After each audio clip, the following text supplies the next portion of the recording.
Deus eterno, Pai querido, Pai amado, Senhor, entrega o Senhor esses propósitos, Pai, no coração desse jovem, ó Pai, que veio trazer, Senhor, essas fotos até aqui, ó Pai. Pai, em nome do Senhor Jesus Cristo, ó Pai, que o Senhor vai dando livramento, ó Pai. Pai, que o Senhor vai dando discernimento, Senhor, a essas pessoas, ó Pai, para elas tomarem um rumo, Senhor, para elas tomarem uma direção, Senhor, para a Tua casa, Senhor. Pai, em nome do Senhor Jesus Cristo, ó Pai, que o Senhor venha colocar, ó Pai, tudo aquilo que está faltando, ó Pai. E na vida dessas pessoas que eu estou entregando em Tuas mãos, ó Pai, o Senhor derrame Teu sangue carmesim, ó Pai, para a honra e glória do Teu santo nome. Amém, Jesus.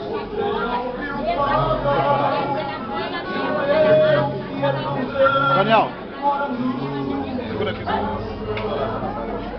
Seu braço é a fonte. Eita glória! Seu nome ilumina minha vida. Você já ouviu falar de Deus que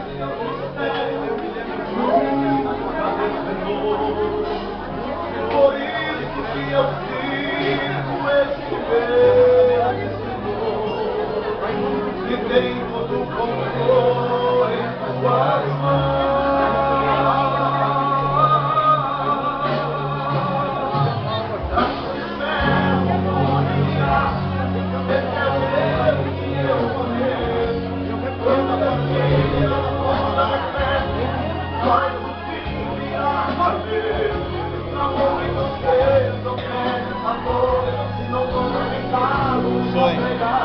Começou a tomar.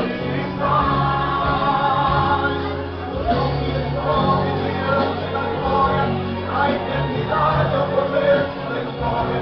E todo o universo é pequeno demais. Estamos aqui para Vai estar no YouTube.